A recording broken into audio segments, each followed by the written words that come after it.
ಪ್ರಭು ಯೇಸುವಿನಲ್ಲಿ ಅನುಗ್ರಹಿತರಾದ ಪ್ರಿಯರೇ, ದೈವಾನುಗ್ರಹ ಇರುವ, ಪ್ರಾರ್ಥನೆ ಇರುವ ಒಂದು ಒಳ್ಳೆಯ ದಿನವನ್ನು ನಿಮ್ಮೊಬ್ಬೊಬ್ಬರಿಗೆ ಆರೈಸುತ್ತೇನೆ, ನಿಮಗಾಗಿ ಪ್ರಾರ್ಥಿಸುತ್ತೇನೆ. ಹೀಗೆ ಪ್ರಾರ್ಥಿಸಲು, ದೇವರ ವಾಕ್ಯವನ್ನು ಆಲಿಸಲು, ಆ ವಾಕ್ಯದ ಪೂರ್ಣ ಅಭಿಷೇಕವನ್ನು ಸ್ವೀಕರಿಸಲು ನಾನು ನನ್ನ ಕುಟುಂಬ ಸಿದ್ಧರಾಗಿದ್ದೇವೆ. ನಿಮ್ಮ ವಾಕ್ಯದಲ್ಲಿರುವ ಎಲ್ಲ ಉಳಿತು ಸ್ವೀಕರಿಸಲು ನಾನು ನನ್ನ ಮನಸ್ಸನ್ನು ಸಿದ್ಧಪಡಿಸಿದ್ದೇನೆ.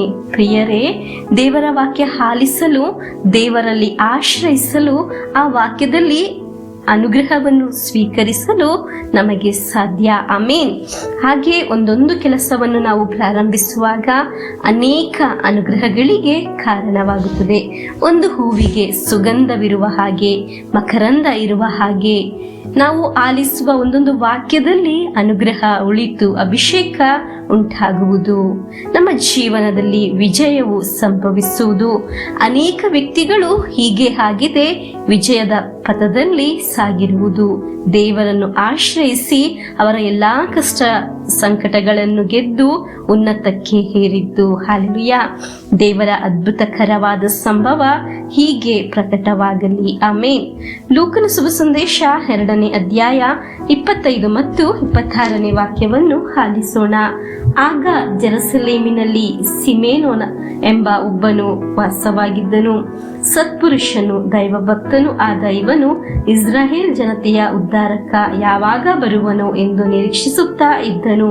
ಪವಿತ್ರಾತ್ಮ ಇವನಲ್ಲಿ ನೆಲೆಸಿದ್ದರೂ ಸರ್ವೇಶ್ವರ ಕಳಿಸಿರುವ ಅಭಿಷಕ್ತನಾದ ಲೋಕೋದ್ಧಾರಕ ದರ್ಶನವಾಗುವವರೆಗೂ ತನಗೆ ಸಾವಿಲ್ಲವೆಂದು ಪವಿತ್ರಾತ್ಮರಿಂದಲೇ ಆಶ್ವಾಸನೆ ಪಡೆದಿದ್ದನು. ಪ್ರಿಯರೇ, ವಾಗ್ದಾನದ ಒಂದು ಸಂದರ್ಭವನ್ನು ನಾವು ದೇವರ ವಾಕ್ಯದಲ್ಲಿ ಆಲಿಸಿದ್ದೆವು. ನಮಗೆ ಲೋಕನ ಶುಭ ಸಂದೇಶ 2ನೇ ಅಧ್ಯಾಯ 31ನೇ ವಾಕ್ಯವನ್ನು ಆಲಿಸೋಣ. ಜನರೆಲ್ಲರ ಸಮ್ಮುಖದಲ್ಲಿ ನೀನೀತನನ್ನು ಪ್ರತ್ಯಕ್ಷ ಮಾಡಿರುವೆ. ಪ್ರಿಯರೇ, ಪ್ರಥಮವಾಗಿ ಆಲಿಸಿದ ವಾಕ್ಯ ಒಂದು ವಾಗ್ದಾನವಾಗಿದೆ. ಪವಿತ್ರಾತ್ಮರು ಅದನ್ನು ನೆರವೇರಿಸಿಕೊಟ್ಟಿದ್ದಾರೆ. ಅಭಿಷಕ್ತನಾದ ಲೋಕೋದ್ಧಾರಕ ದರ್ಶನ ಆಗುವ ತನಕ ನನಗೆ ಸಾವಿಲ್ಲವೆಂದು ಪವಿತ್ರಾತ್ಮರ ದರ್ಶನವನ್ನು ಅವನು ಪಡೆದಿದ್ದಾನೆ. ಹಲ್ಲೆಲೂಯಾ. ಆಮೇನ್. ಪ್ರಿಯರೇ, ನಿಮ್ಮ ಕುರಿತು ಪವಿತ್ರಾತ್ಮ ತುಂಬಿದ ವ್ಯಕ್ತಿಗಳು ಏನಾದರೂ ಇದುವರೆಗೆ ಹೇಳಿದ್ದಾರಾ? ಅದು ನಿಮ್ಮ ಜೀವನದಲ್ಲಿ ನೆರವೇರುವುದು. ಅದ್ಭುತ ನಿಮ್ಮ ಜೀವನದಲ್ಲಿ ನಡೆಯುವುದು. ಹಲ್ಲೆಲೂಯಾ. ದೇವರ ಆತ್ಮದಿಂದ ತುಂಬಿದ ವ್ಯಕ್ತಿಗಳು ನಿಮ್ಮನ್ನು ನೋಡಿ ಹೀಗೆ ಹೇಳಿರಬಹುದು: ನಿಮಗೆ ಒಳ್ಳೆಯದು ಸಂಭವಿಸುತ್ತದೆ, ನಿಮ್ಮ ರೋಗ ಸ್ವಸ್ಥವಾಗುತ್ತದೆ, ನಿಮ್ಮ ಸಾಲದ ಬಾಧೆಯಿಂದ ಬಿಡುಗಡೆಯಾಗುತ್ತದೆ, ನಿಮಗೆ ಒಂದು ಒಳ್ಳೆಯ ಜೀವನ ಲಭಿಸುತ್ತದೆ, ನಿಮಗೊಂದು ಹೊಸ ಕೆಲಸ, ಒಳ್ಳೆಯ ಕೆಲಸ ಲಭಿಸುತ್ತದೆ ಎಂದು ಹೀಗೆಲ್ಲ ಅವರು ಹೇಳುವಾಗ ನೀವು ಮನಸ್ಸಿನಲ್ಲಿ ಯೋಚಿಸಿರಬಹುದು, ಹೋ, ಇದು ಹೇಗೆ ನಡೆಯುತ್ತದೆ ಎಂದು. ಪ್ರಿಯರೇ, ದೇವರ ಆತ್ಮದಿಂದ ತುಂಬಿದ ಒಂದು ವ್ಯಕ್ತಿಯು ಹೇಳಿದ ಎಲ್ಲ ಕಾರ್ಯಗಳು ನೆರವೇರುತ್ತದೆ. ನೀನು ರಕ್ಷಣೆಯನ್ನು ಹೊಂದುತ್ತೀಯಾ? ಸೋತು ಹೋದ ಜಾಗದಲ್ಲಿ ವಿಜಯವನ್ನು ಹೊಂದುತ್ತೀಯಾ? ಸಂಶಯ ಬೇಡ. ದೇವರ ಆತ್ಮದಿಂದ ಹೇಳಿದ ಎಲ್ಲಾ ಕಾರ್ಯಗಳು ಸಂಭವಿಸುತ್ತದೆ. ಹಲ್ಲೆಲೂಯಾ. ಈ ಶುಶ್ರೂಷೆಯಲ್ಲಿ ಭಾಗವಹಿಸುವ ನಿಮ್ಮ ಒಬ್ಬೊಬ್ಬರ ಹತ್ತಿರ ಹೇಳಲೇ ನಿರಾಸೆ ಪಡಬಾರದು, ಸಾಕು ಎಂದು ಹೇಳಬಾರದು. ನೀವು ಎಲ್ಲಾ ಕಾರ್ಯದಲ್ಲಿ ಜಯವನ್ನು ಹೊಂದುತ್ತೀರಾ, ಒಂದು ಅದ್ಭುತ ಸಾಕ್ಷಿಯಾಗಿ ಮಾರ್ಪಡುತ್ತೀರಾ.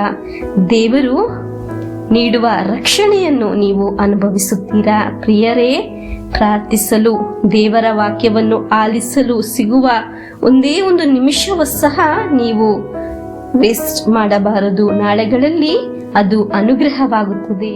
ಇಂದು ಆಲಿಸಿದ ದೇವರ ವಾಕ್ಯವನ್ನು ವಿಶ್ವಾಸದಿಂದ ಸ್ವೀಕರಿಸಿ ಪ್ರಭು ಯೇಸುವಿನ ಆಶೀರ್ವಾದವನ್ನು ನಮಗೆ ಸ್ವೀಕರಿಸೋಣ. ದೇವರ ವಾಕ್ಯವನ್ನು ಸಾಧ್ಯವಾದಷ್ಟು ನಮ್ಮ ಕೈಯಲ್ಲಿ ಆದಷ್ಟು ಪರಸ್ಪರ ಶೇರ್ ಮಾಡೋಣ. ಆಮೇನ್. ನಮ್ಮೇ ಪ್ರಭು ಯೇಸು ಕ್ರಿಸ್ತರ ವರಪ್ರಸಾದವು, ದೇವರ ಪ್ರೀತಿಯು, ಪವಿತ್ರಾತ್ಮರ ಅನ್ಯೋನ್ಯತೆಯು ನಿಮ್ಮೊಡನ ಇರಲಿ.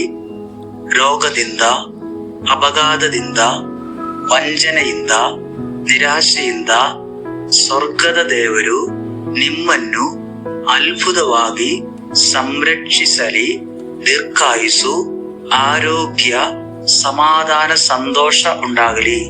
ಪಿತನ, ಸುತನ, ಪವಿತ್ರಾತ್ಮರ ನಾಮದಲ್ಲಿ ಆಮೆನ್.